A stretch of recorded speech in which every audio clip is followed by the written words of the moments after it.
शौहर को खुश करने के लिए बीवी का खिताब लगाना, इस सिलसिले में क्या हुक्म है फुक़हा का।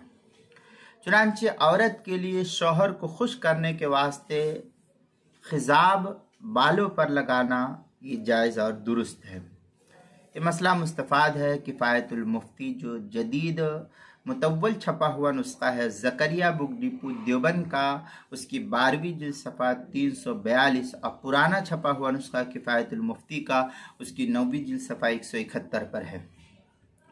फ़तहुल बारी वगैरह के अंदर है इन्नल कराहा खासतुन बिर्रिजाली दूनन निसा फ़यजूज़ु ज़ालिका लिलमरअ लिअजलि ज़ौजिहा। ये फ़तहुल बारी की इबारत है। बाबु मा ज़करा अन बनी इसराइल, दारुल फ़िक्र बैरूत का जो छपा हुआ नुस्खा उसकी 6ठी जिल्द सफ़ा 449, अशरफी बुक डिपो देवबंद का जो छपा हुआ नुस्खा है उसकी 6ठी जिल्द सफ़ा 618, हदीस नंबर 3462 के तहत। उम्दतुल कारी जो दारु इहयाई तुरासिल अरबी का छपा हुआ नुस्खा उसकी 16वीं जिल्द सफ़ा 46, और ज़करिया बुक डिपो देवबंद का हिंदी नुस्खा है उसकी 11वीं जिल्द सफ़ा 212, हदीस नंबर 3442 के तहत जो है नकल किया है, यहाँ देख सकते हैं।